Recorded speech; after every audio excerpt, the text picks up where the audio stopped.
Simple and டேஸ்டியாக எப்படி மல்லி சட்னி செய்கிறதுன்னு பார்க்க போகிறோம். வாங்க வீடியோ பார்க்கலாம். இட்லி தோசை எதுக்கு வேணாலும் வச்சுக்கலாங்க. அடுப்பை வச்சுக்கோங்க. அடுப்பில் ஒரு கடாய் வைங்க. கடாய் நல்லா காஞ்சதுக்கப்புறமா 2 ஸ்பூன் எண்ணெய் விட்டுக்கோங்க.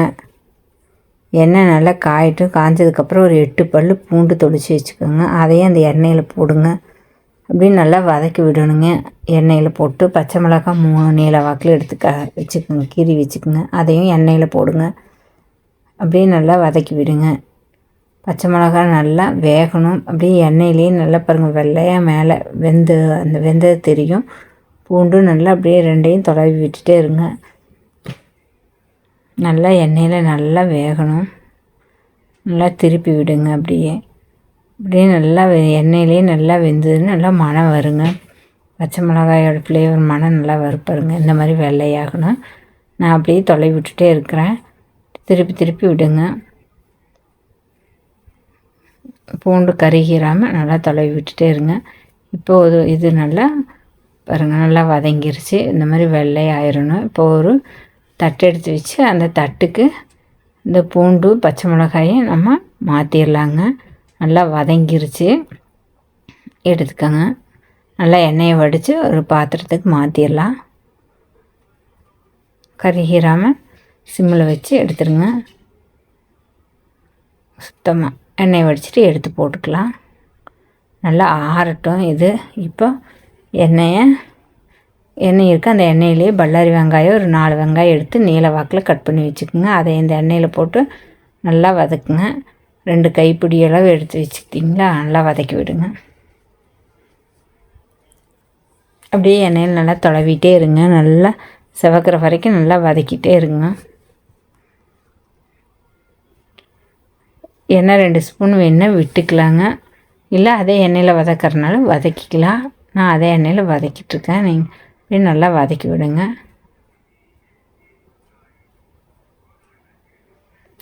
வெங்காயம் பச்சை வாசனை போகிற வரைக்கும் வதக்கிட்டே இருக்கணுங்க. வதக்குங்க. நல்லா பாருங்கள், பொன்னிறம் ஆயிடுச்சு. இந்த மாதிரி நல்லா வதக்கிட்டே இருக்கணுங்க.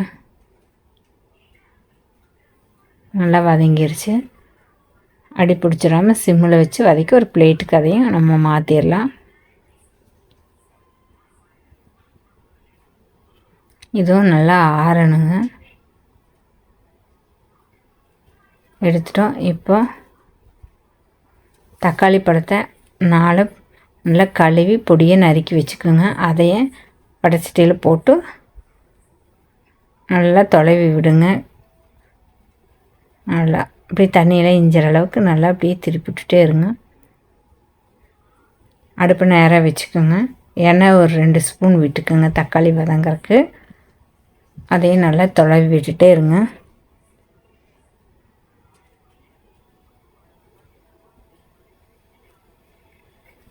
அடி பிடிக்காமல் தொலைவி விட்டுட்டே இருங்க. பச்சை வாசனை போகிற அளவுக்கு நல்லா தக்காளி பழம் வதங்கணும். நம்ம தக்காளி வதங்காமல் இருந்துச்சுன்னா நம்ம உப்பு ஒரு 1/2 டீஸ்பூன் போட்டோன்னு சொன்னால் நல்லா சீக்கிரமாக வதங்கிருங்க. அதனால் நான் உப்பு போட போகிறேன்.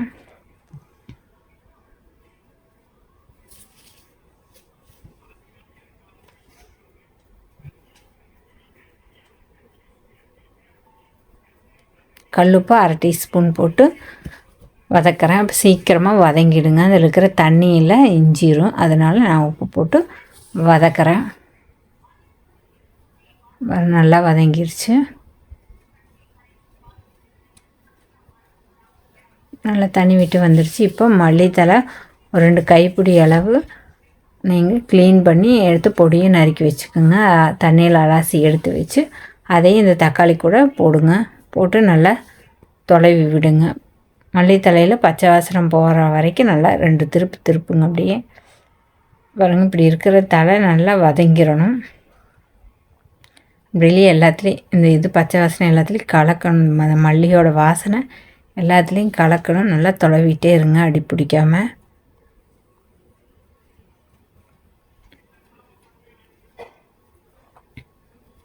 தொலைவி விட்டுட்டே இருங்க.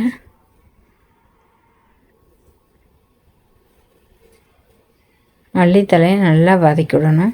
அப்புறம் நல்லா வதங்கிடுச்சு. அப்படியே அடிப்பிடிக்காமல். இப்போ நம்ம தேங்காய் ஒரு கைப்பிடி அளவு துருவி வச்சுருக்கிறத எடுத்து போட்டுக்கலாங்க.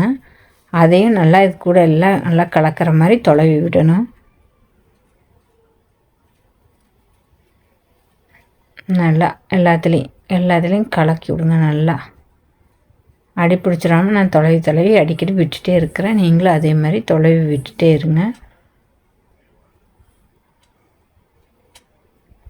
எல்லாத்துலேயும் கலங்கிருச்சு தேங்காய். இப்போ நம்ம அடுப்பை ஆஃப் பண்ணிடலாங்க. உங்களுக்கு புளி வேணும்னா சின்ன சைஸ் ஒரு பல்லளவு புளி போட்டுக்குங்க. இப்போ சட்னிக்கு டேஸ்ட்டாக இருக்கும். அதுக்காக நான் புளி ஒரு பல்லளவு போடுறேன்.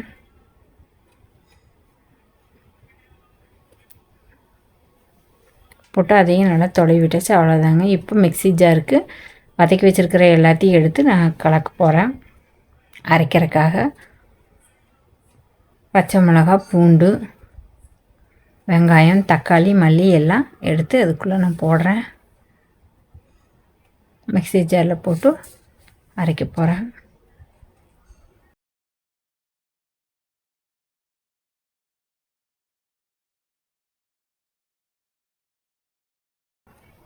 அரைச்சி எடுத்துட்டேங்க. பாருங்கள், இந்த மாதிரி இருக்கும். சட்னியை நல்லா அரைச்சி கொஞ்சமாக லைட்டாக 1/2 டம்ளர் தண்ணி விட்டு கலக்கி விட்டுருக்குங்க. இட்லி, தோசை, சப்பாத்தி எதுக்கு வேணாலும் நம்ம யூஸ் பண்ணலாம். சூப்பரான சட்னி ரெடி.